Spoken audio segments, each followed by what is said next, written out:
après avoir été dans le viseur du Premier ministre déchu, Abdelmadjid Tebboune, le patron du FCE, Ali Haddad, semble avoir plus que jamais le vent en poupe avec le retour d'Ahmadou Yahya à la tête de l'exécutif. Il annonce fièrement, comme pour mieux savourer sa revanche, que désormais tout est rentré dans l'ordre. Le président du Forum des chefs d'entreprise, FCE, Ali Haddad, a attendu 3 longs mois pour régler les comptes à l'ex-premier ministre, Abdelmadjid Tebboune, qu'il avait révoqué de la cérémonie de remise de diplôme à l'École nationale de la sécurité sociale, à Alger. Sous les ovations de l'Assemblée générale du FCE, réunie à l'occasion des travaux de l'université d'été, Ali Haddad n'a pas mâché ses mots. Il y a quelques mois, nous avons été victimes d'une cabale, dont les instigateurs ont essayé de nous présenter, comme des prédateurs en nous collant tous les mots, dit-il. Il ajoute, le prédateur c'est lui et non pas nous, nous travaillons pour le bien de nos entreprises et pour le bien du pays. Nous sommes des constructeurs et non des destructeurs. Et d'ajouter, tout est rentré dans l'ordre, le gouvernement nous a clairement exprimé sa confiance. L'aveu est clair. Qu'il incarne le président Bouteflika, ou son frère conseiller, le pouvoir est revenu sur sa décision de séparer l'argent de la politique, et la poignée d'oligarques gravitant autour du régime, pourront continuer à siphonner ce qui reste des fonds publics. À lui seul, Ali Haddad a bénéficié de nombreux marchés dans le domaine des travaux publics, pour un montant de plus de 400 milliards de dinars, et d'autres dans le secteur de l'hydraulique, pour un montant d'un peu plus de 60 milliards de dinars, avec des paiements anticipés qui dépassent souvent les 50% du montant global des opérations. Alors que les travaux de réalisation enregistrent des retards considérables ou sont paralysés. Juste pour avoir une idée de ces projets, nous pouvons citer quelques-uns très révélateurs. C'est le cas de l'étude de maturation et de réalisation du tronçon de Tlemcen, de la ligne à double voie électrifiée, Ouetlet-Latakid, Abbas, attribué pour un montant de plus de 117 milliards de dinars, ou encore les travaux de la nouvelle ligne ferroviaire à voie unique Relisen-Tiaretis-Amsit, dont a bénéficié le TRHB, pour plus de 100 milliards de dinars, la pénétrante autoroutière reliant le port de Djenjen à l'autoroute Est-Ouest, attribuée à un groupement ETRHB et de sociétés, turques, italiennes, et portugaises, les travaux d'aménagement des gorges de Kerata, pour un montant de 9 milliards affectés à l'ETRHB et une société turque, plusieurs lots de raccordement de l'autoroute Est-Ouest. Dédoublement reliant l'échange reste de Bouira à Sourel-Gozlan, affecté de gré à gré à l'ETRHB, pour 5,350 milliards de dinars, travaux de renforcement de la piste principale, et de ses annexes de l'aéroport d'Alger, attribués à Ali Haddad, pour plus de 2,450 millions de dinars, la réalisation des travaux d'accessibilité de la zone d'extension touristique de Sidi Fredj, à Palm Beach, pour un montant de 6 milliards de dinars, etc.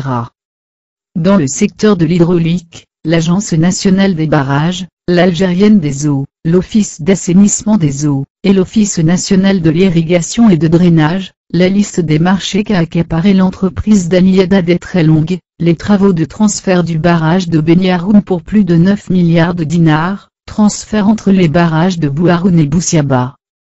Que se partage le TRHB avec l'entreprise de Kouninef, Koug, C, pour plus de 9 milliards de dinars, le transfert de la nappe de Chotel-Abra, vers les agglomérations sud de Tlemcen, du nord de Nahama, et du sud-ouest de Sidi Bel Abbès, attribué à l'ETRHB, pour un montant de 40 milliards de dinars, ou encore la réhabilitation du périmètre d'irrigation d'Abra, affecté à l'ETRHB pour un montant de plus de 6 milliards de dinars. Kouninef, Amor Ben Amor, Abdesmed, Haddad et la succession. Comment le patron du FCE peut avoir la main mise sur une bonne partie des gros marchés de réalisation, si ce ne sont ses relations privilégiées avec le cercle présidentiel?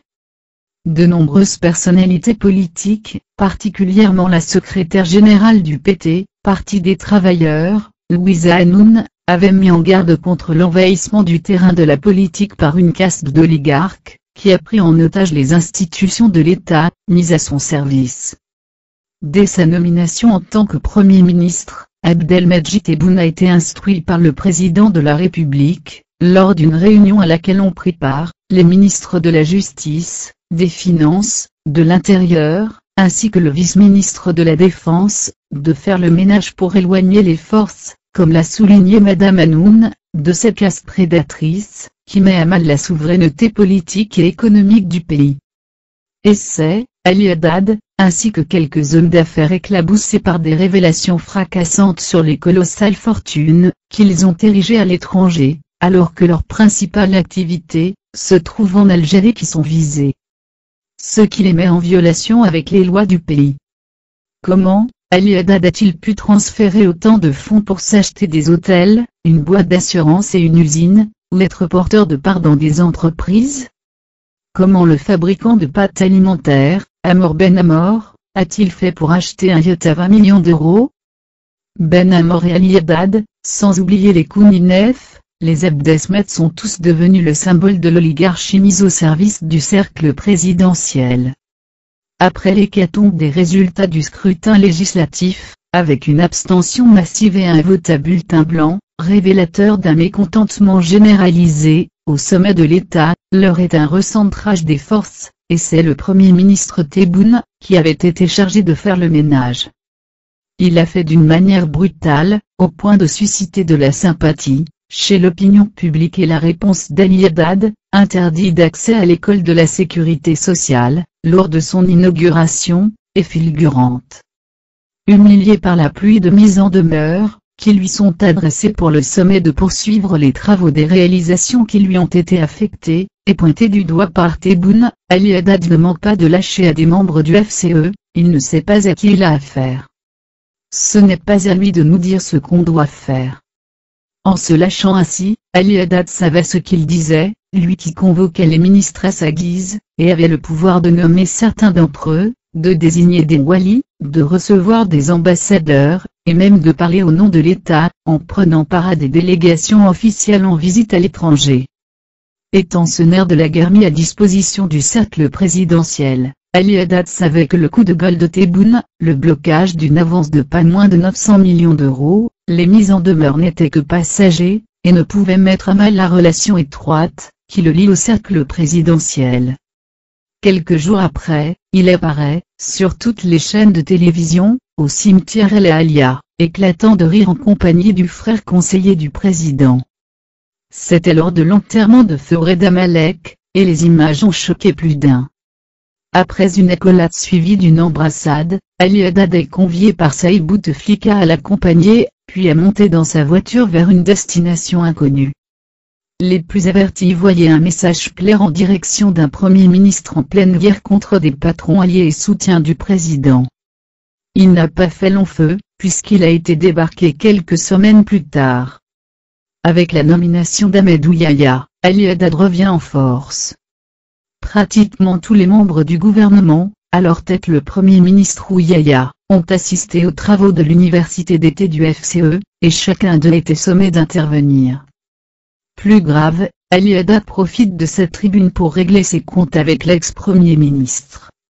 Non seulement il accuse d'être un prédateur devant une assistance qui l'ovationne fortement, mais il pousse le bouchon plus loin en disant à qui veut l'entendre que tout a été réglé. Les accusations du patron du FCE sont très graves. Elles appellent à une réaction de la part des autorités du pays. La personne attaquée est un Premier ministre connu pour être très proche de ce cercle présidentiel, que la caste d'oligarques soutient, et finance à chaque rendez-vous électoral. À la veille de 2019, peut-on dire que les forces de l'argent sont en train de se redéployer pour mieux préparer le terrain de la succession? La question reste posée.